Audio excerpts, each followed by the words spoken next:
नमस्ते, सत श्री अकाल, आदाब, गुड इवनिंग स्टूडेंट्स। आप सभी का स्टडी जोन क्लासेस में हार्दिक स्वागत है। जैसा कि आपको पता है, हमारे स्टडी जोन क्लासेस के ऑनलाइन प्लेटफॉर्म पर हम 12th क्लास का कोर्स स्टार्ट करने जा रहे हैं। 12th क्लास में हम जो है एनसीईआरटी पैटर्न को जो है फॉलो करेंगे। एनसीईआरटी पैटर्न के अकॉर्डिंग हम जो है पढ़ाई करने वाले हैं। अब ये हमारी एनसीईआरटी या 12th क्लास की फर्स्ट क्लास है। मेरा नाम सलमान खान है। मैं आपको केमिस्ट्री से जो है डील करूंगा या मैं आप लोगों को जो है केमिस्ट्री के बारे में पढ़ाऊंगा। ठीक है। अब ये चूंकि हमारी फर्स्ट क्लास है तो फर्स्ट क्लास में कायदे से, तरीके से आप जो भी कहना चाहो उस हिसाब से हम सबसे पहले जो है सिलेबस के बारे में बात करेंगे। केमिस्ट्री का जो सिलेबस है वो हम एनसीईआरटी के अकॉर्डिंग जो भी है, जिस तरीके से है, उसी के बारे में बात करेंगे। एनसीईआरटी के अकॉर्डिंग हम जो है केमिस्ट्री के 12th क्लास के सिलेबस के बारे में जो है बात करते चलेंगे। ठीक है। तो हम यहां पर बात करेंगे एनसीईआरटी के सिलेबस के बारे में। ठीक है। तो हम यहां पर बात करेंगे रसायन विज्ञान केमिस्ट्री के पाठ्यक्रम या केमिस्ट्री के सिलेबस के बारे में। अब रसायन विज्ञान केमिस्ट्री का पाठ्यक्रम या केमिस्ट्री का सिलेबस में कौन कौन से पॉइंट हैं, कौन कौन सी टॉपिक हमारे जो है बोर्ड एग्जाम में आते हैं, हम हर एक टॉपिक को चैप्टर वाइज कंप्लीट करने की जो है कोशिश करेंगे, समझने की कोशिश करेंगे। आज हम सिर्फ हमारी सिलेबस से जो है इंटरोगेट करने की क्लास है, तो आज हम सिर्फ और सिर्फ जो है सिलेबस से रिलेटेड बात करने जा रहे हैं। हम सिर्फ जो है सिलेबस के बारे में बात करेंगे। नेक्स्ट क्लासेस में हम एक एक करके सारे चैप्टरों के बारे में बात करते चलेंगे। ठीक है। हमारे जो केमिकल रसायन है या केमिस्ट्री है, इसका जो फर्स्ट टॉपिक है हमारा या फर्स्ट चैप्टर है हमारा वो है विलयन। विलयन क्या है, किस प्रकार से है, उसके बारे में जो है हम यहां पर सबसे पहले बात करेंगे। विलयन क्या होते हैं, किस प्रकार के होते हैं। हम यहां पर सबसे पहले जो है फर्स्ट चैप्टर जो हमारा एनसीईआरटी का है विलयन, उसके बारे में बात करेंगे। विलयन क्या होते हैं, कितने प्रकार के होते हैं, विलयन के प्रकार कौन कौन से होते हैं। ठीक है। विलयनों की सांद्रता को व्यक्त करना, विलयनों को किस प्रकार से जो है व्यक्त किया जाता है, विलयनों की सांद्रता को, विलेयता क्या होती है, द्रव्यों विलयनों का वाष्पदाब क्या होता है, आदर्श एवं अनादर्श विलयन क्या होते हैं, अणुसंख्या गुणधर्म क्या होते हैं किसी विलयन के, और असामान्य मोलर द्रव्यमान क्या होता है। ये कुछ पॉइंट है जो हम विलयन चैप्टर के अंदर जो है पढ़ने वाले हैं। ठीक है स्टूडेंट्स। अब हम यहां पर थोड़ा सा बात करते हैं विलयन के बारे में। तो आपको पता है, आप लोगों ने 11th क्लास का फर्स्ट चैप्टर जो जनरल केमिस्ट्री का जो चैप्टर है, जनरल केमिस्ट्री, जनरल रसायन, आपका जो फर्स्ट चैप्टर है 11th क्लास का, ठीक है, 11th क्लास का जो फर्स्ट चैप्टर है,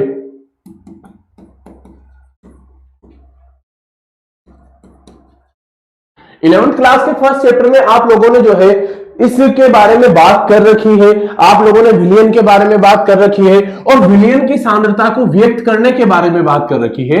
ये दो टॉपिक ऐसे हैं, ये दो पॉइंट ऐसे हैं जिनके बारे में आपने कहां पर बात कर रखी है, 11th क्लास में हमने इसके बारे में बात कर रखी है। आप लोग 12th क्लास में हैं, 11th क्लास पढ़कर आए हैं, 11th क्लास पास आउट होकर जस्ट आए हैं, तो आपने 11th क्लास के फर्स्ट चैप्टर में जो एटॉमिक स्ट्रक्चर वाला चैप्टर है उसके जस्ट पहले वाले चैप्टर में जो है इनके बारे में बात की थी। विलयन क्या होते हैं, विलयन कितने प्रकार के होते हैं, विलयनों की सांद्रता को किस प्रकार से व्यक्त किया जाता है। ठीक है। मैं थोड़ा सा मोटा मोटी आप लोगों को बताऊं विलयन क्या होते हैं। विलयन होते हैं किन्हीं दो ऐसे पदार्थों का विषमांगी विलयन, किन्हीं दो ऐसे पदार्थों का विषमांगी विलयन जो आपस में मिलकर रिएक्ट ना करें। सपोज करो मैंने A प्लस B को लिया और अगर इनके मिलने से C बन रहा है तो इनको मिलाने पर जो बनेगा उसको मैं विलयन नहीं कहूंगा। उसे मैं क्या नहीं कहूंगा, उसे मैं विलयन नहीं कहूंगा।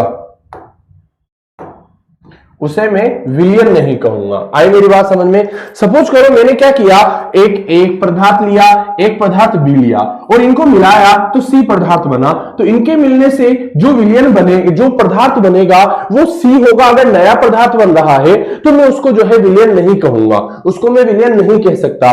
तो सर फिर विलयन किसे कहते हैं? विलयन हम ऐसे पदार्थों को कहते हैं, विलयन वे पदार्थ होते हैं जिनको हम आपस में मिलाएं, वो आपस में मिलकर आपस में रिएक्ट ना करें। मतलब अगर मैं ए प्लस बी को मिलाऊं तो अन्य कोई प्रोडक्ट नहीं बनना चाहिए। ए ऐसा का ऐसा ही रहना चाहिए, बी ऐसा का ऐसा ही रहना चाहिए। मतलब दोनों पदार्थ जो मैं मिला रहा हूं वो दोनों पदार्थ जो है आपस में नहीं मिलना चाहिए और उनके मिलने से समांगी जो है विलयन का या समांगी पदार्थ का या समांगी विलयन का निर्माण होना चाहिए। समांगी शब्द क्या होता है सर? समांगी वो होता है कि सपोज करो मैंने पानी लिया, पानी में मैंने थोड़ा सा क्या डाला? नमक डाला, ठीक है? या पानी लिया और पानी में थोड़ी सी शक्कर डाली। अब जब मैं पानी में शक्कर डालूंगा या नमक डालूंगा तो ऐसा नहीं है कि वो जो पानी है, सपोज करो ये मैंने पानी लिया, ठीक है, ये मैंने पानी लिया। अब सपोज करो मैंने इसमें क्या डाला? NaCl या नमक डाला। जब मैं पानी में नमक डालूंगा तो ये नमक यहां पर भी समान मात्रा में रहेगा, यहां पर भी समान मात्रा में रहेगा, यहां पर भी समान मात्रा में रहेगा, यहां पर भी समान मात्रा में रहेगा, यहां पर भी समान मात्रा में रहेगा और यहां पर भी समान मात्रा में रहेगा।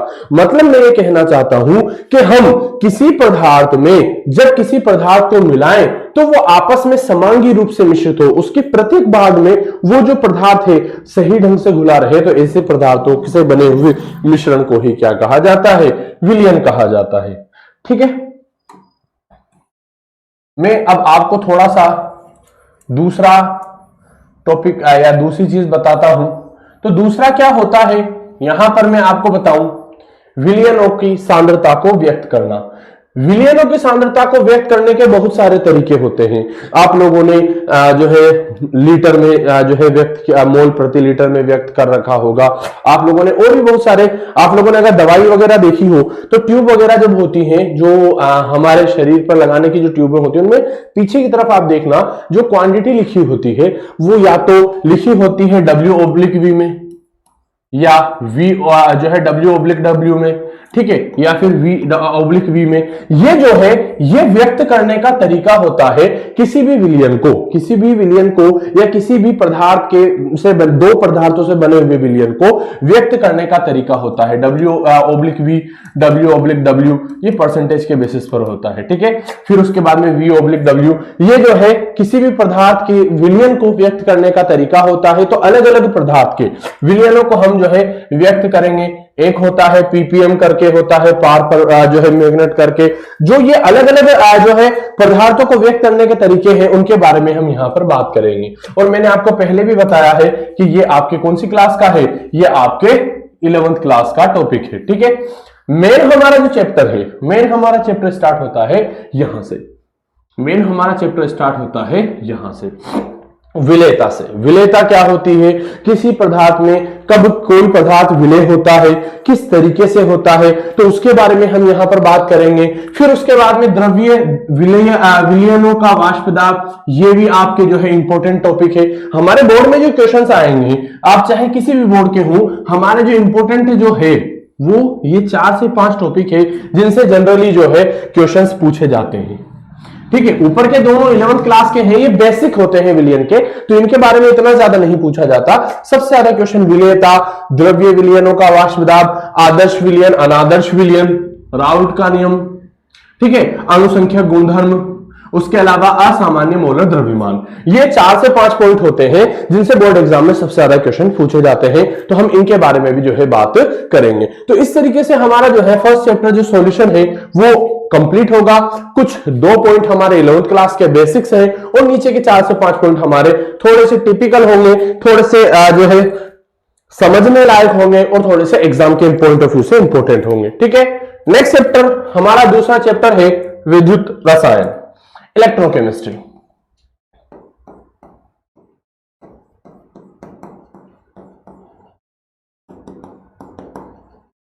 ठीक है, नेक्स्ट चैप्टर है हमारा इलेक्ट्रोकेमिस्ट्री।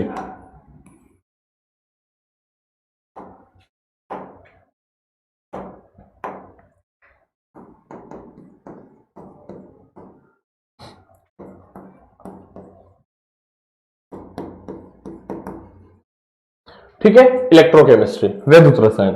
अब इलेक्ट्रोकेमिस्ट्री या वैद्युत रसायन क्या होता है, तो आप लोगों ने आपकी जिंदगी में बहुत सारी जगहों पर देखा होगा कि हम जो है किसी भी सॉल्यूशन में विद्युत धारा को प्रवाहित करते हैं, या किसी भी चीज में जब विद्युत धारा को प्रवाहित करते हैं तो वहां पर क्या होता है, किस प्रकार की चीज जो है चीजें हमको देखने को मिलती है, उनके बारे में हम यहां पर बात करेंगे विद्युत रसायन के अंदर।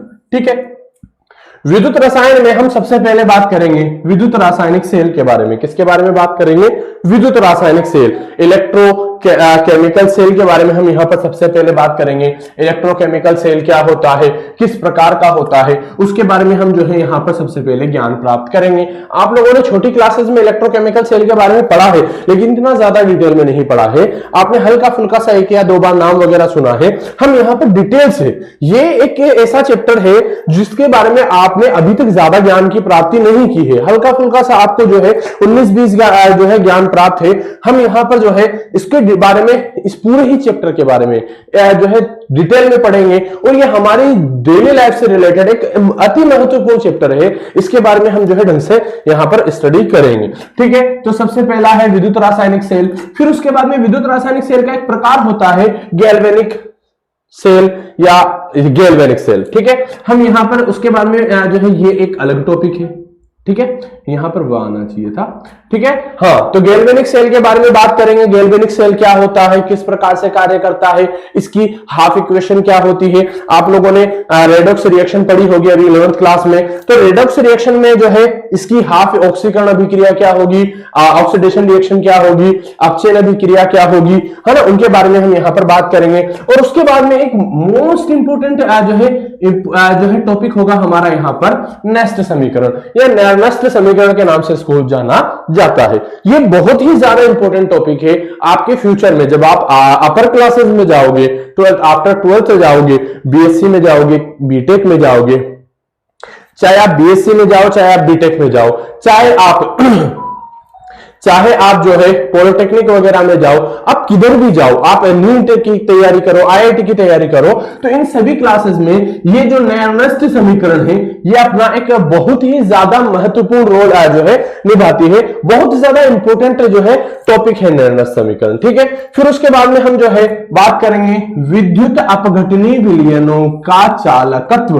हम यहां पर जो है नेक्स्ट टॉपिक हमारा जो है पढ़ेंगे विद्युत अपघटनीय विलयनों का चालकत्व। मतलब जो विद्युत अपघटनीय विलयन होते हैं, जिन विलयनों के अंदर विद्युत अपघटन की प्रक्रिया होती है, उनमें धारा का चालन किस प्रकार से होता है, उनमें धारा किस प्रकार से प्रवाहित होती है, उसके बारे में हम यहां पर अगले टॉपिक पर बात करेंगे। ठीक है, तो पहला टॉपिक हमारा हो गया विद्युत रासायनिक सेल, दूसरा हो गया गैल्वेनिक सेल व नेस्ट समीकरण, और तीसरा हो गया हमारा विद्युत अपघटनीय विलयनों का चालकत्व। ठीक है, विद्युत अपघटनीय विलयनों में किस प्रकार से धारा का चालन होता है। फिर हम बात करेंगे विद्युत अपघटनीय सेल एवं विद्युत अपघटन बैटरियां। अब देखो ये वाला पॉइंट गैल्वेनिक सेल, सॉरी, हाँ, गैल्वेनिक सेल या विद्युत रासायनिक सेल, विद्युत रासायनिक सेल के अंदर ही हम जो है विद्युत अपघटनीय सेल के बारे में बात करेंगे। विद्युत रासायनिक सेल के अंदर ही जो है ये विद्युत अपघटनीय सेल आता है। विद्युत रासायनिक सेलों को हम दो भागों में डिवाइड करेंगे, और उनके अंदर जो है एक आता है विद्युत अपघटनीय सेल, दूसरा हम यहां पर पढ़ेंगे। तो विद्युत अपघटनीय सेल क्या होता है, विद्युत अपघटन बैटरियां क्या होती है। आप लोगों ने वो सीसा संचयक सेल के बारे में पढ़ा होगा, है ना, उसके अलावा जो है ईंधन सेल के बारे में पढ़ा होगा। ईंधन सेल तो हम अगला टॉपिक स्पेशली पढ़ेंगे। सीसा संचयक सेल के बारे में हो गया। उसके अलावा ये गैल्वेनिक सेल भी एक जो है अलग इसी प्रकार का जो है विद्युत रासायनिक सेल है। और भी हमारे जो है 3 से 4 प्रकार के अलग अलग जो है विद्युत रासायनिक सेलों के बारे में या विद्युत अपघटनीय सेलों के बारे में हम यहां पर बात करेंगे। और फिर उसके बाद में विद्युत अपघटन बैटरियां, सेल, बहुत सारे सेलों को जब आपस में जोड़ दिया जाता है तो किसका निर्माण होता है, बैटरियों का निर्माण होता है। तो उन्हीं के बारे में हम यहां पर बात करेंगे। तो ये हमारा होगा 4th टॉपिक। 5th टॉपिक होगा हमारा ईंधन सेल। ईंधन सेल क्या होता है, ईंधन सेल एक बहुत ही ज्यादा महत्वपूर्ण जो सेल होता है ना। इसका उपयोग जो है अंतरिक्ष में जाने वाले यात्रियों के लिए किया जाता है, और इसके द्वारा जो है पोल्यूशन बहुत कम होता है, इको फ्रेंडली सेल होता है। इसके बारे में हम यहां पर बात करेंगे। और लास्ट और मोस्ट इंपॉर्टेंट टॉपिक है होगा हमारा संक्षारण से रिलेटेड। संक्षारण क्या होता है, कितने प्रकार का होता है, किस तरीके से होता है, किस जो है पदार्थों में होता है ना, इसके क्या क्या हार्मफुल इफेक्ट है, इसको किस तरीके से रोका जा सकता है, वो सारी चीजें हम यहाँ पर इसके बारे में यहाँ पर बात करेंगे, संक्षारण वगैरह के बारे में। ठीक है, तो इस तरीके से हमारा जो सेकंड चैप्टर है वो कंप्लीट होगा। आई होप आपको फर्स्ट और चैप्टर सेकंड चैप्टर में किसी प्रकार की कोई दिक्कत नहीं होगी। अब हम हमारे नेक्स्ट चैप्टर की ओर चलते हैं, जो कि है हमारा रासायनिक बलगति की। ठीक है, अब आप लोगों ने साम्यावस्था वाला चैप्टर जो है 11th क्लास में पढ़ा है। ठीक है, साम्यावस्था से रिलेटेड ही जो है रसायन बलगति की वाला चैप्टर है, रसायन बलगति की। ठीक है, इंपॉर्टेंट चैप्टर है। ठीक है, रसायन बलगति की बहुत ही ज्यादा हमारी डेली लाइफ से रिलेटेड बहुत ज्यादा इंपॉर्टेंट जो चैप्टर है रासायनिक बलगति की। तो इसमें सबसे पहले हम रासायनिक अभिक्रियाओं के बारे में पढ़ेंगे। रासायनिक अभिक्रियाएं क्या होती हैं, कितने प्रकार की होती हैं, ठीक है, उनके बारे में हम जो है यहाँ जो है थोड़ा सा बात करेंगे कि रासायनिक अभिक्रियाएं किस प्रकार की होती हैं, क्या होती हैं, कौन कौन सी होती हैं। फिर उसके बाद में हम यहाँ पर बात करेंगे रासायनिक अभिक्रियाओं के वेग के बारे में। 3 से 4 प्रकार के हम जो है रासायनिक अभिक्रियाओं के वेग के बारे में बात करेंगे। ताक्षणिक वेग, ठीक है, उसके अलावा अलग अलग प्रकार के जो है 2 से 3 प्रकार के और होंगे, जिनके बारे में अलग अलग प्रकार के वेगों के बारे में हम यहाँ पर बात करेंगे। औसत वेग हो गया, ताक्षणिक वेग हो गया। तो रासायनिक अभिक्रियाओं के बारे में बात करने के पश्चात हम यहाँ पर जो है रासायनिक अभिक्रियाओं के वेग के बारे में जो है बात करेंगे। फिर उसके बाद में हमारा जो है ये फर्स्ट टॉपिक हो गया। फिर हमारा जो सेकंड टॉपिक है वो होगा रासायनिक अभिक्रियाओं के वेग को प्रभावित करने वाले कारक। मतलब सपोज करो कोई रासायनिक अभिक्रिया चल रही है ए से बी की ओर, ठीक है, ऐसे बी की ओर रासायनिक अभिक्रिया चल रही है और सी जो है यहाँ पर बन रहा है, ए से बी अभिक्रिया करके सी प्रोडक्ट को बना रहा है। अब इस सी प्रोडक्ट को बनने के दौरान या सी प्रोडक्ट को बनने के पश्चात यहाँ पर जो ये रासायनिक अभिक्रिया है, इसकी दर को, इसके वेग को कौन कौन से कारक जो है वो प्रभावित करते हैं, उनके बारे में हम यहाँ पर बात करेंगे। वे कौन कौन से कारक हैं जो इफेक्ट डालेंगे उस रासायनिक अभिक्रिया के वेग पर, उनके बारे में हम जो है बात करेंगे। ठीक है, उसके बाद में हमारा तीसरा टॉपिक होगा समाकलित वेग समीकरण। मतलब जो है किसी भी रासायनिक अभिक्रिया की समाकलित वेग समीकरण क्या होती है, ये एक इंपॉर्टेंट टॉपिक है एग्जाम के पॉइंट ऑफ व्यू से, बोर्ड एग्जाम्स के पॉइंट ऑफ व्यू से। तो ये जो है बहुत सी बार पूछा जाता है, समाकलित वेग समीकरण क्या होती है। उसके अलावा हम यहाँ पर एक और बात करेंगे समाकलित वेग समीकरण के बाद में अर्धायुकाल।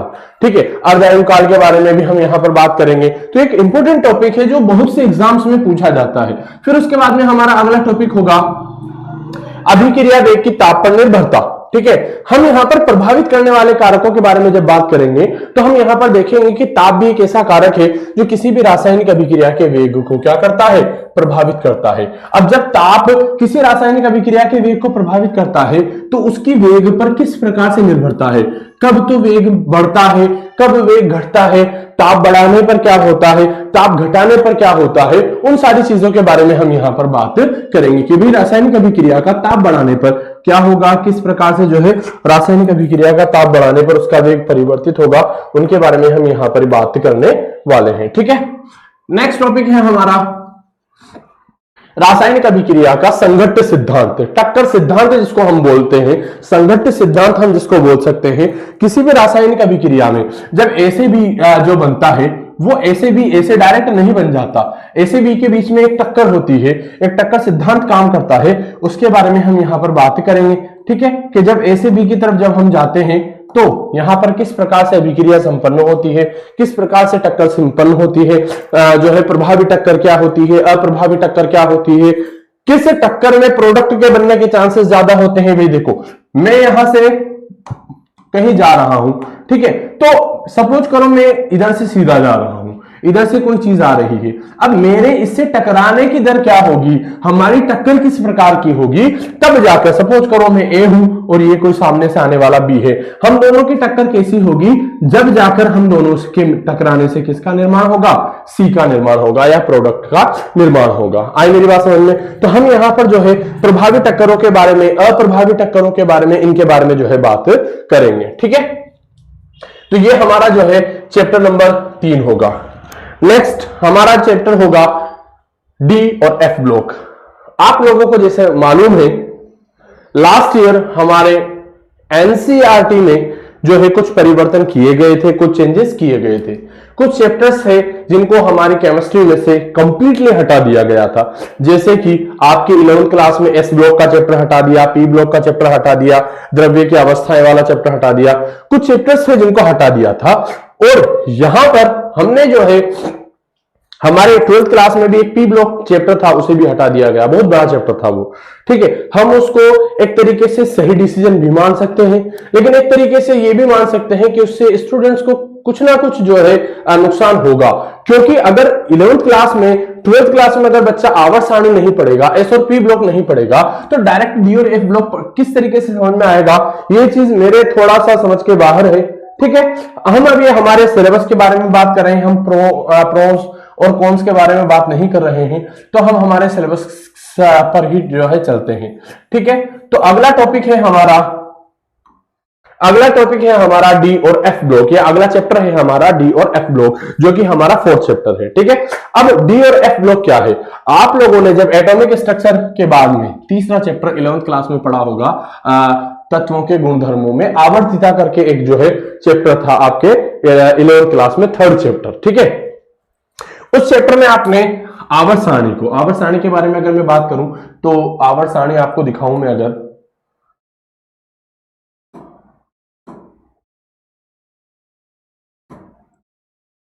ये हमारी आवर्त सारणी है, तो आवर्त सारणी में हम लोगों ने जो है पहले बात कर रखी है कि हमारी जो आवर्त सारणी है, वो आवर्त सारणी मेनली जो है 4 भागों में डिवाइड की गई थी। कितने भागों में डिवाइड की गई थी? 4 भागों में। कौन कौन से हैं वो 4 भाग? ठीक है, तो देखना वो 4 भाग कौन कौन से हैं। तो ये वाला एक भाग हो गया हमारा, ये वाला एक भाग ये हो गया, और इसको हमने क्या बोला था? S block. ठीक है, फिर उसके बाद में यहां से लेकर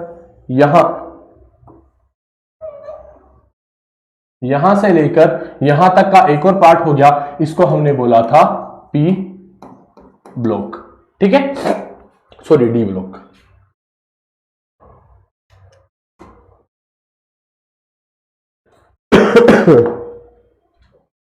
इसको हमने बोला था डी ब्लॉक, ये था हमारा D block, S block, D block.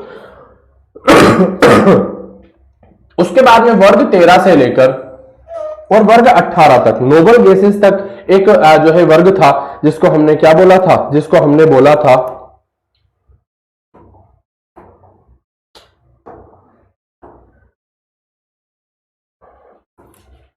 हाँ, वर्ग जो है 13 से लेकर वर्ग 18 तक का एक जो है ब्लॉक या एक खंड डिवाइड किया था, इसको हमने बोला था पी ब्लॉक। ठीक है, ये वाला एस ब्लॉक हो गया, ये वाला पी ब्लॉक हो गया, और ये वाला हमारा सॉरी डी ब्लॉक हो गया, ये वाला हमारा पी ब्लॉक हो गया, और ये वाला जो है हमारा कौन सा ब्लॉक हो गया? ये वाला हो गया हमारा, ये वाला हो गया हमारा एफ ब्लॉक। ये हमारे एफ ब्लॉक के एलिमेंट्स हैं सारे के सारे,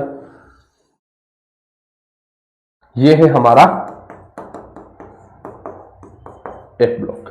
ठीक है, तो हमने हमारी आवर्त सारणी को जो है इस तरीके से डिवाइड किया था कि ये स्टार्टिंग के जो 2 वर्ग हैं, ये 2 वर्ग, इनको हमने लिया था एस ब्लॉक में। ठीक है, फिर उसके बाद में 3 से लेकर 12 तक के जो वर्ग हैं, इनको लिया था हमने डी ब्लॉक में। ठीक है, और फिर उसके बाद में 13 से लेकर 18 तक के जो सदस्य है, वर्ग 13 से लेकर 18 तक के, उनको लिया था हमने पी ब्लॉक में। और फिर उसके बाद में नीचे की तरफ ये जो 2 रेखाएं बनी हुई हैं, इनमें 14 तत्व हैं। एक 58 से स्टार्ट हो रही है, एक जो है 90 से स्टार्ट हो रही है। इसको हमने बोला था कौन सा? इसको हमने बोला था हमारा डी ब्लॉक। ये लेंथेनॉइड श्रेणी है, ये एक्टिनॉइड श्रेणी है, और ये दोनों मिलाकर एफ ब्लॉक का निर्माण करती हैं। ठीक है, हाँ, तो अब यहां पर जो है इस तरीके से आवर्त सारणी का निर्माण हुआ था। हम इसके बारे में 11th क्लास में बहुत अच्छे तरीके से बात कर चुके हैं। ठीक है, किस तरीके से जो है आवर्त सारणी होती है, क्या होती है ना, उसके बारे में हम कंप्लीट जो है बात कर चुके हैं हमारी 11th क्लास के अंदर। ठीक है, तो अब ये जो डी ब्लॉक के सदस्य हैं, ये वाले सारे जो डी ब्लॉक के सदस्य हैं, इनके बारे में हम यहां पर बात करेंगे, ये सारे। उसके अलावा ये जो एफ ब्लॉक के सदस्य हैं, इनके बारे में भी हम यहां पर बात करेंगे। ठीक है, तो हम यहां पर जो है डी और एफ ब्लॉक के सदस्यों के बारे में बात करेंगे। ठीक है। डी और एफ ब्लॉक के सदस्यों के बारे में बात करेंगे, क्या होते हैं, कितने प्रकार के होते हैं, इनके अंदर कौन कौन से गुण जो है पाए जाते हैं, है ना, इनके भौतिक गुण क्या होते हैं, इनके रासायनिक गुण क्या होते हैं। उसके अलावा हम बात करेंगे संक्रमण तत्व क्या होते हैं, ठीक है, और उसके अलावा आंतरिक संक्रमण तत्व क्या होते हैं।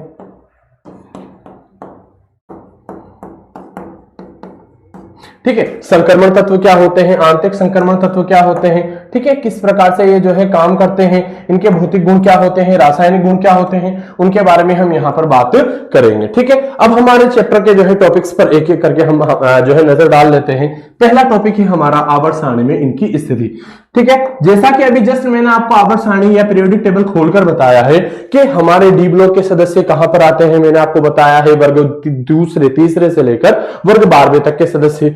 उसके अलावा जो है एफ ब्लॉक के सदस्य कहां पर आते हैं, तो इनकी स्थिति के बारे में हम बात करेंगे, कौन से आवर्त में आते हैं, कौन से वर्ग में आते हैं। ठीक है, फिर दूसरा टॉपिक होगा हमारा इस चैप्टर का इनका इलेक्ट्रॉनिक विन्यास। इनका इलेक्ट्रॉनिक विन्यास क्या होगा, इनके बाह्यतम किस कोश, किस उपकोश के अंदर इलेक्ट्रॉन जो है प्रवेश करेंगे। ठीक है, इनके बाह्यतम कोश का इलेक्ट्रॉनिक विन्यास क्या होगा, उसके बारे में हम यहां पर बात करेंगे। फिर अगला टॉपिक वही अभी जस्ट मैंने आपको बताया है, संक्रमण तत्व और आंतरिक संक्रमण तत्व किसे कहा जाता है।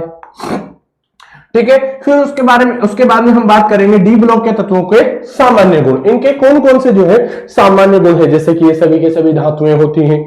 ठीक है, एफ ब्लॉक के सदस्यों में जो है लेंथेनोइड में तो एक ही है, एक्टिनोइड में जो है हम बात करते हैं कि रेडियोएक्टिव तत्व जो है, पैरा यूरेनिक तत्व, रेडियोएक्टिव तत्व बहुत ज्यादा होते हैं, उनके बारे में बात करेंगे। संक्रमण तत्वों के कुछ महत्वपूर्ण यौगिकों के बारे में बात करेंगे, लेंथेनोइड और एक्टिनोइड के बारे में बात करेंगे, जो नीचे वाली जो श्रेणी है उनके बारे में बात करेंगे, एफ ब्लॉक के सदस्यों के बारे में, और इनके अनुप्रयोग क्या है। भाई देखो, हम किसी भी चैप्टर को पढ़े लास्ट में उसके अनुप्रयोग जरूर पढ़ेंगे कि भाई हम जो चैप्टर पढ़ रहे हैं उसको पढ़ने की जरूरत क्यों आई, हमने उसको स्टार्ट ही क्यों किया, हमको उसको पढ़ना ही क्यों पड़ा, उसके बारे में हम यहां पर जो है बात करेंगे। तो इस तरीके से ये हमारा जो है चैप्टर कंप्लीट होगा, जिसके अंदर टोटल जो है 6 से 7 जो है टॉपिक्स होंगे। ठीक है, हम हमारे अगले चैप्टर की ओर चलते हैं। हमारा अगला चैप्टर होगा उपसह संयोजक यौगिक।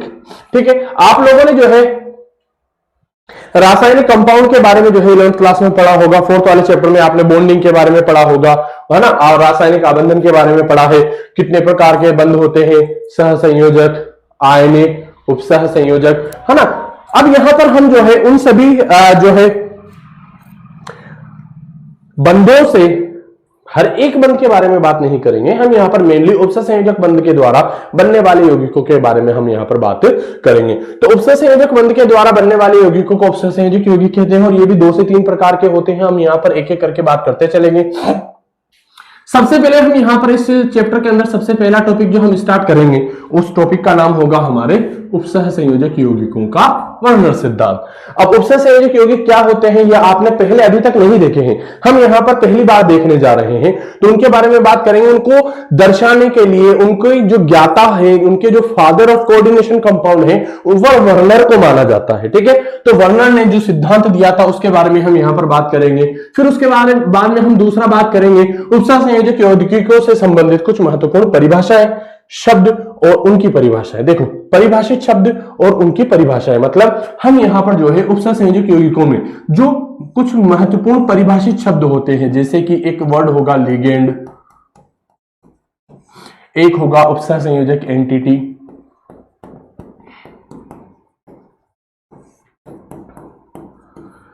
ठीक है, एक वर्ड होगा आपका समन्वय संख्या,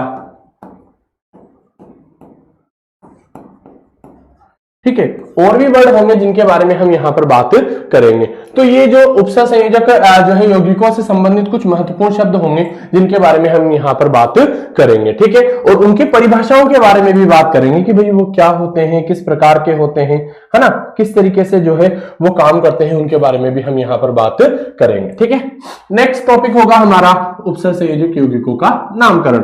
फॉर एग्जाम्पल सपोज करो आपको एक कंपाउंड दे दिया गया है, एक कंपाउंड दे दिया गया है,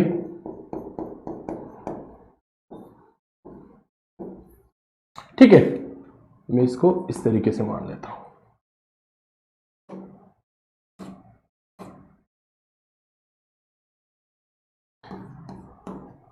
ये कंपाउंड है, उपसंयोजक यौगिक है।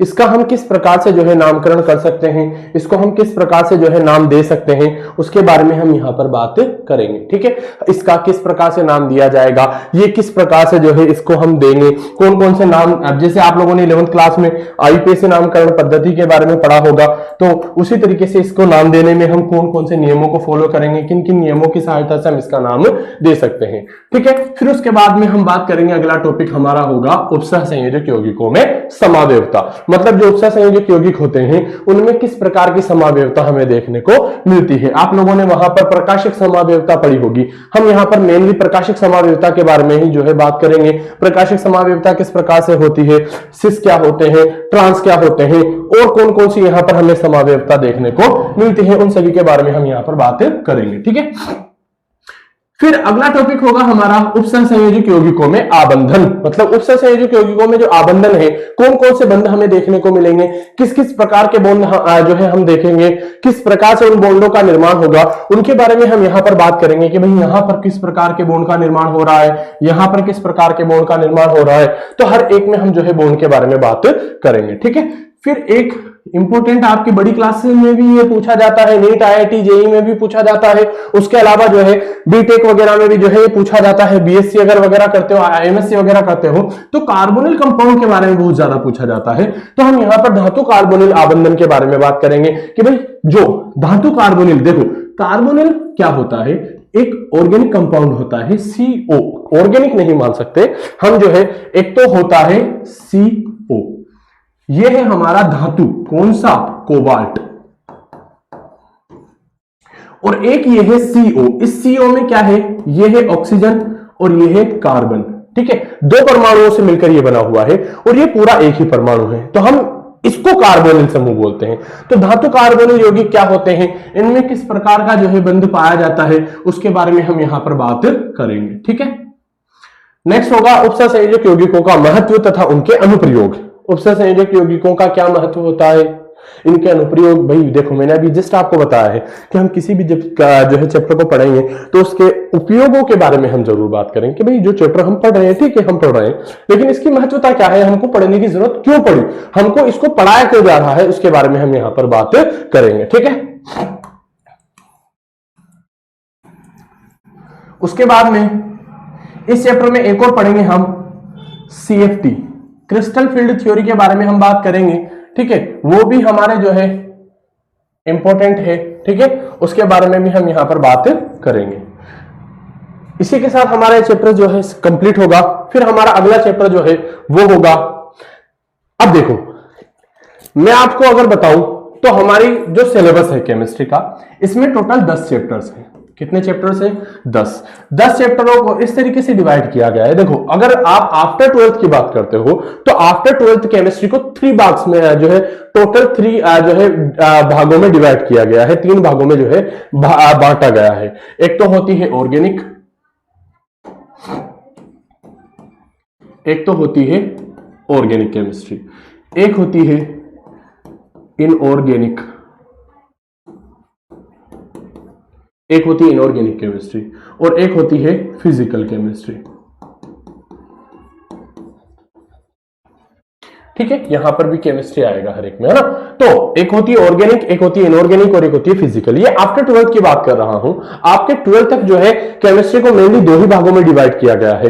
वो 2 भाग कौन कौन से हैं, एक है ऑर्गेनिक केमिस्ट्री और एक है इनऑर्गेनिक केमिस्ट्री। अब आपके सिलेबस के जो 10 चैप्टर हैं, इन 10 चैप्टरों को ऑर्गेनिक और इनऑर्गेनिक के बेसिस पर ही डिवाइड किया गया है। उसका डिवाइडेशन किस तरीके से किया गया है, 1 से लेकर जो 5 तक के चैप्टर हैं वो सभी के सभी आते हैं ऑर्गेनिक केमिस्ट्री के अंतर्गत।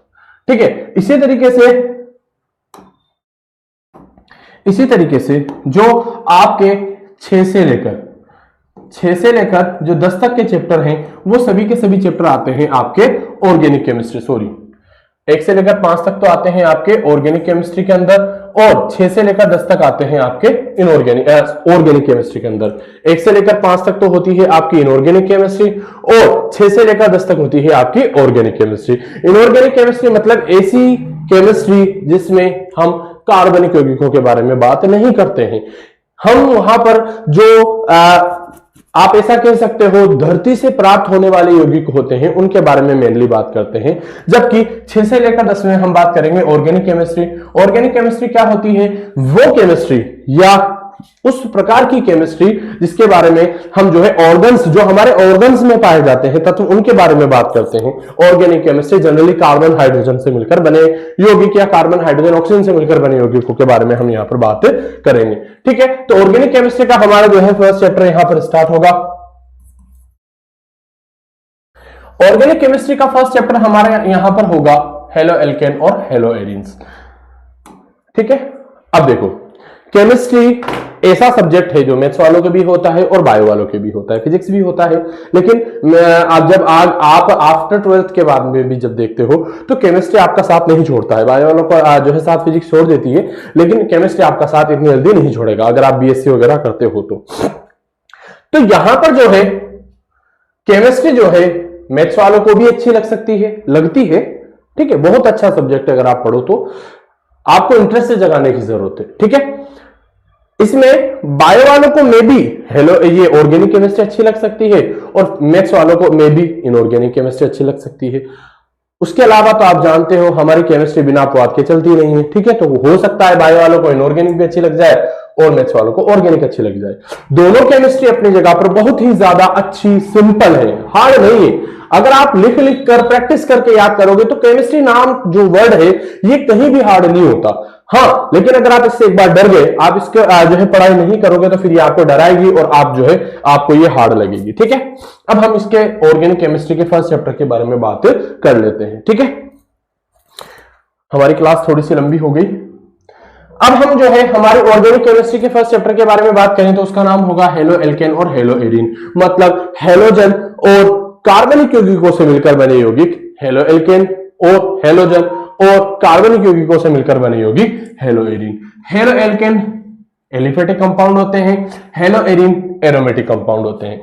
एरोमेटिक मींस बेंजीन वाले युक्त ये यौगिक होते हैं और ये वाले RX के बेसिस पर होते हैं। ठीक है, एल्केन के एक हेलोजन को या एरिन समूह के एक हाइड्रोजन को जो है एरिन समूह के एक हाइड्रोजन को या एल्केन समूह के एक हाइड्रोजन को जब किसी हेलोजन के द्वारा प्रतिस्थापित किया जाता है तो उसी को क्या कह देते हैं? हेलो एल्केन और हेलो एरीन कह देते हैं।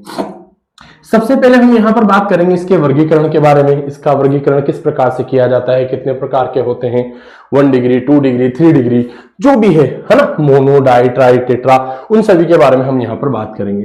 फिर दूसरा टॉपिक होगा हमारा इस चैप्टर का नाम पद्धति। इसका नामकरण किस प्रकार से किया जाता है, कौन कौन से नियमों को यहां पर फॉलो किया जाता है, किस तरीके से इसका नामकरण दिया जाता है। फिर तीसरा हम बात करेंगे चाहे हेलो एल्केन हो चाहे हेलो एरीन हो। अगर मैं हेलो एल्केन की बात करूं तो हेलो एल्केन में भी जो है कार्बन हेलोजन बंध पाया जाता है और हेलो एरीन में भी कार्बन हेलोजन बंध पाया जाता है। तो हम यहां पर इस कार्बन हेलोजन बंध के बारे में ही बात करेंगे कि कार्बन हेलोजन बंध किस प्रकार से बनता है, कौन सा संकरण इसमें पाया जाता है, किस प्रकार से इसका निर्माण होता है।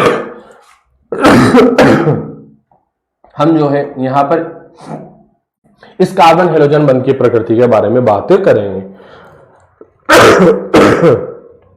फिर उसके बाद में जो है हम यहां पर सबसे पहले हेलो एल्केन या एल्किल हैलाइड के निर्माण की विधियों के बारे में बात करेंगे, इनके भौतिक गुणों के बारे में बात करेंगे, इनके रासायनिक गुणों के बारे में बात करेंगे। अब ऑर्गेनिक केमिस्ट्री में हम जितने भी टॉपिक पढ़ेंगे, जितने भी चैप्टर पढ़ेंगे, जितने भी कंपाउंड पढ़ेंगे, हर एक के मेनली 4 पॉइंट पढ़ेंगे अपन। कौन कौन से? एक तो होगा इंट्रोडक्शन वाला पोर्शन, एक पोर्शन होगा हमारा इंट्रोडक्शन वाला, दूसरा पोर्शन होगा हमारा उसके निर्माण वाला या उसके विरचन वाला या उसके फॉर्मेशन वाला। ठीक है, ये हमारा फर्स्ट और ये सेकंड। थर्ड होगा हमारा इसके फिजिकल प्रॉपर्टीज।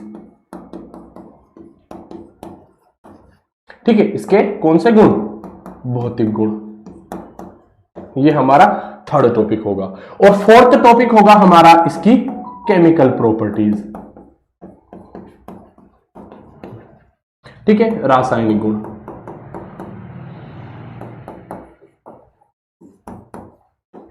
ठीक है, इसके रासायनिक गुण। हम किसी भी ऑर्गेनिक कंपाउंड को जब पढ़ेंगे तो इन 4 टॉपिकों के अंदर पढ़ेंगे। एक और होगा उसके उपयोग। कहां पर इसका यूज होता है, पढ़ क्यों रहे हैं हम, ठीक है। इन 5 टॉपिक्स के अंदर जो है हम यहां पर पढ़ेंगे। अब हेलो एल्केन के भी हम इन 5 टॉपिकों को पढ़ेंगे और हेलो एरिन के भी हम इन 5 टॉपिकों को पढ़ेंगे। सर फिर ये आप तो ये 3 टॉपिक ये तो भूल ही गए। अरे भाई ये इंट्रोडक्शन में आ जाएंगे, ठीक है। वर्गीकरण, नामकरण पद्धति और इसके जो भी हम कंपाउंड लेंगे उसमें किस प्रकार का बंध है, किस प्रकार की उसकी स्ट्रक्चर है, वो सब इंट्रोडक्शन में आ जाएगा। निर्माण की विधियां आ जाएंगी, किस प्रकार से इसका निर्माण किया जाता है, इनके फिजिकल प्रॉपर्टीज क्या होती हैं, इनकी रासायनिक प्रॉपर्टीज क्या होती हैं और इनका उपयोग क्या होता है, ठीक है। इसी तरीके से हम यहां पर हेलो एरिन के बारे में भी पढ़ेंगे। इनके भौतिक गुण वही चीज आ गई, रासायनिक गुण वही चीज आ गई और लास्ट में एक और हम कंपाउंड पढ़ेंगे पॉलीहेलोजन यौगिक। पॉलीहेलोजन यौगिक एक अपने आप में एक अति महत्वपूर्ण, बहुत ही ज्यादा इंपॉर्टेंट टॉपिक है। इसके अंदर हम जो है बहुत सारे अलग अलग कंपाउंडों के बारे में पढ़ेंगे, जैसे कि आपका क्लोरोफॉर्म हो गया, क्या होता है, किस प्रकार से निर्मित होता है, भौतिक गुण क्या होते हैं, रासायनिक गुण क्या होते हैं, कहां पर उपयोग होता है। उसके अलावा हम डीडीटी के बारे में पढ़ेंगे, डीडीटी क्या होता है, कहां पर उपयोग होता है, इसके भौतिक गुण क्या होते हैं, रासायनिक गुण क्या होते हैं, इन सभी के बारे में हम यहां पर जो है टोटली बात करने वाले हैं। तो इस तरीके से हमारा जो है ऑर्गेनिक केमिस्ट्री का फर्स्ट चैप्टर जो है हम यहां पर समाप्त करेंगे। नेक्स्ट जो हमारा चैप्टर होगा ऑर्गेनिक केमिस्ट्री का सेकेंड चैप्टर होगा हमारा अल्कोहल, फिनोल और ईथर। आप अल्कोहल वर्ड सुनकर ज्यादा उत्तेजित न होइए, ठीक है। अल्कोहल मतलब पढ़ेंगे अपन अल्कोहल के बारे में, बात सिर्फ पढ़ाई तक सीमित रहेगी, ठीक है, आगे नहीं बढ़ना है। तो अल्कोहल क्या होता है, इसका निर्माण किस तरीके से किया जाता है ना, उसके बारे में हम यहाँ पर सबसे पहले अल्कोहल क्या होता है उसके बारे में बात करेंगे। तो एरोमेटिक एलिफेटिक जो OH या हाइड्रोक्सिल समूह युक्त कंपाउंड होता है उसको अपन अल्कोहल बोलते हैं, और एरोमेटिक हाइड्रोक्सिल समूह वाला जो कंपाउंड होता है उसको हम क्या बोलते हैं, फिनोल बोलते हैं। तो अल्कोहल क्या होता है, फिनोल क्या होता है, और एक और कंपाउंड होता है जिसमें एरोमेटिक हो या एलिफेटिक हो, अल्कोहल के H को प्रतिस्थापित किया जाता है एल्केल समूह के द्वारा, तो उसको बोल दिया जाता है ईथर। तो हम ईथर के बारे में भी जो है यहां पर बात करेंगे। अल्कोहल क्या होता है, फिनोल क्या होता है, ईथर क्या होता है, और हर एक की वही सारी चीजें पढ़ेंगे। ये देखो आप, ये तीनों तो चले गए किसमें, इंट्रोडक्शन में। इसका इंट्रोडक्शन, अल्कोहल का इंट्रोडक्शन, फिनोल का इंट्रोडक्शन और ईथर का इंट्रोडक्शन। इंट्रोडक्शन हम इन 3 पॉइंट के अंदर पढ़ेंगे, इनका परिचय 3 पॉइंट के अंदर पढ़ेंगे। सबसे पहला वर्गीकरण कितने प्रकार के होते हैं, नाम पद्धति, नामकरण कैसे दिया जाता है, सामान्य नाम पद्धति हो गई, IUPAC नाम पद्धति हो गई, व्युत्पन्न नाम पद्धति हो गई, ठीक है। फिर उसके बाद में प्रक्रियात्मक या क्रियात्मक समूह की संरचना, इनकी संरचना के बारे में बात करेंगे। अल्कोहल की, फिनोल की और ईथर की संरचना के बारे में हम यहां पर बात करेंगे, ठीक है।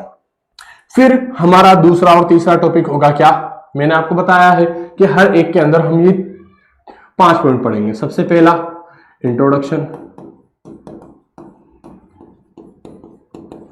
ऑर्गेनिक केमिस्ट्री आपको हार्ड लगती है, इतना कुछ नहीं है। अगर आप ये समझ गए इसको पढ़ना किस तरीके से, तो ये बहुत ज्यादा सिंपल है। हम यहां पर जो है सबसे पहले इंट्रोडक्शन या परिचय के बारे में बात करेंगे, इसके अंदर ये 3 टॉपिकों को पढ़ेंगे। फिर हम बात करेंगे इनके विरचन की विधियां, निर्माण की विधियां, निर्माण की विधियां, इनका निर्माण कैसे किया जाता है। यहां पर एक टॉपिक मिसिंग है, हाँ एक टॉपिक मिसिंग है, इसका निर्माण कैसे किया जाता है, ठीक है। दूसरा टॉपिक हम पढ़ेंगे इस चैप्टर में अल्कोहल, फिनोल, ईथर के निर्माण की विधियों से संबंधित। तीसरा हम यहां पर पढ़ेंगे इनके भौतिक गुण, फिजिकल प्रॉपर्टीज। चौथा रासायनिक गुण,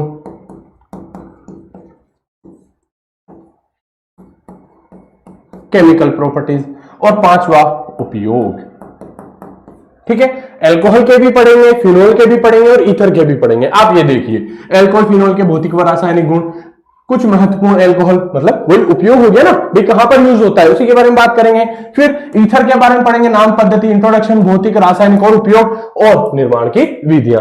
ये कुछ इंपॉर्टेंट जो है पॉइंट होंगे जिनके बारे में हम यहां पर बात करेंगे। फिर इसी तरीके से हमारा अगला जो चैप्टर है वो है बहुत ही ज्यादा इंपॉर्टेंट। इसमें ऑक्सीजन युक्त वाले थे, इसमें कार्बोनिल समूह वाले होंगे, एल्डिहाइड, कीटोन और कार्बोक्सिलिक अम्ल। बहुत ही ज्यादा बहुत अच्छा चैप्टर है ये, इसके बारे में हम बात करेंगे।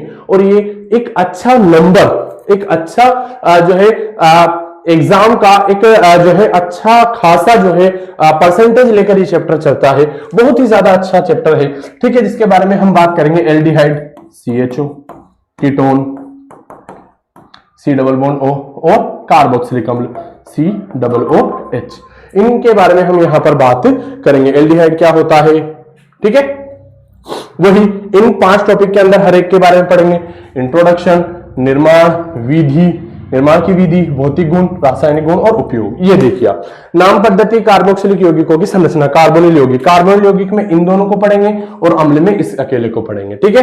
तो कार्बोनिल यौगिक मतलब ये दोनों, नाम पद्धति, कार्बोनिल यौगिकों की संरचना मतलब इन दोनों की संरचना। इंट्रोडक्शन में आ गया इनके विचलन की विधियां, निर्माण की विधियां, ठीक है, भौतिक गुणधर्म, ठीक है, रासायनिक गुणधर्म और एल्डिहाइड और कीटोनों के उपयोग, ठीक है। तो आपको ये चीज समझ में आ रही होगी सिलेबस से ही कि ऑर्गेनिक केमिस्ट्री में हमें ज्यादा कुछ नहीं करना, हर एक कंपाउंड के बारे में ये 5 टॉपिक हमको ध्यान में रखते हुए चलना है। इसमें हमारा पूरा जो है टॉपिक और पूरा सिलेबस कंप्लीट हो जाएगा, ठीक है।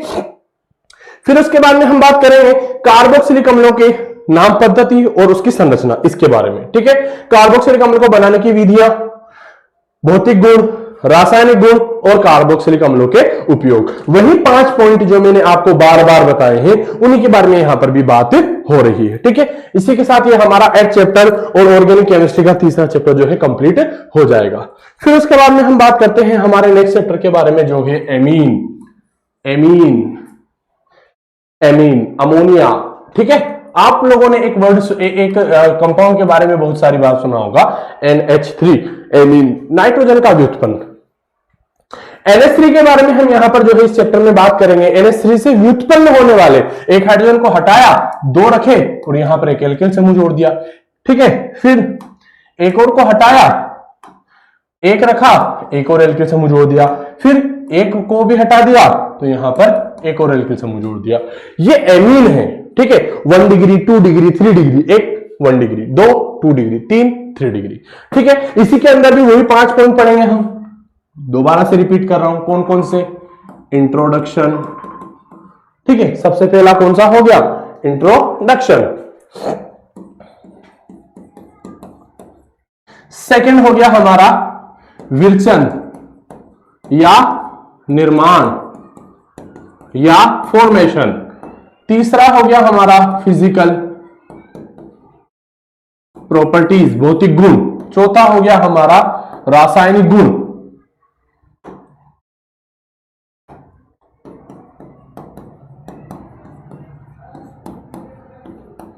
ठीक है, और पांचवा हो गया हमारा उपयोग। ठीक है, इन्हीं 5 पॉइंट के अंदर हम जो है यहां पर बात करने वाले हैं। इन्हीं जो है 5 पॉइंट के अंतर्गत हम यहां पर जो है इनके बारे में जो है बात करेंगे, क्या होते हैं, किस प्रकार से होते हैं, इन्हीं के बारे में हम यहां पर जो है चर्चा करेंगे। ठीक है, तो एमीन का वर्गीकरण और संरचना, पहला इंट्रोडक्शन कंप्लीट। नाम पद्धति, एमीनों का विरचन। अब नाम पद्धति अलग है, ये इंट्रोडक्शन के अंदर ही आएगी। इन दोनों को हम इंट्रोडक्शन के अंदर पढ़ेंगे। विरचन की विधियां, निर्माण की विधियां, भौतिक गुणधर्म, रासायनिक गुणधर्म। ठीक है, उसके बाद में हम यहां पर एक और बहुत ज्यादा इंपॉर्टेंट कंपाउंड के बारे में जो है पढ़ेंगे। इसका उपयोग जो है हम यहां पर करेंगे एरोमेटिक कंपाउंडों के निर्माण में। इसका उपयोग कहां पर किया जाता है? एरोमेटिक कंपाउंड के निर्माण में, मतलब वलय युक्त कार्बनिक यौगिकों के निर्माण में इसका उपयोग किया जाता है। इसको हम बोलते हैं डाइएजोनियम लवण। ये इसको कैसे लिखा जाता है? इसको लिखा जाता है N2Cl। ठीक है, डाइएजोनियम लवण। ये वैसे Cl नहीं आएगा डाइएजोनियम लवण में, तो ये तो डाइएजोनियम क्लोराइड हो जाएगा। अब यहां पर एरोमेटिक जोड़ दो, यहां पर एलिफेटिक जोड़ दो, कुछ भी आप चाहो जोड़ सकते हो। और जनरली यहां पर क्लोरीन ही जुड़ा होता है, इसको बोला जाता है डाइएजोनियम क्लोराइड। तो इसका इंट्रोडक्शन, इसके निर्माण की विधियां, इसके भौतिक गुण, रासायनिक गुण और इसका उपयोग जो है कहां पर किया जाता है, उसके बारे में हम यहां पर चर्चा करेंगे। ठीक है,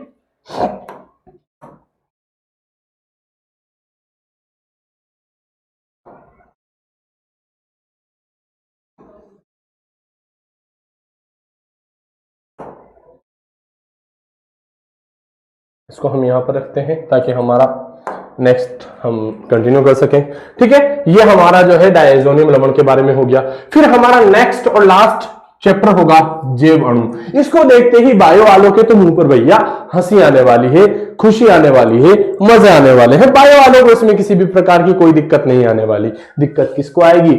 मैथमेटिक्स वालों को। वैसे इतना कोई हार्ड चैप्टर नहीं है, आप बचपन से पढ़ते आए हो।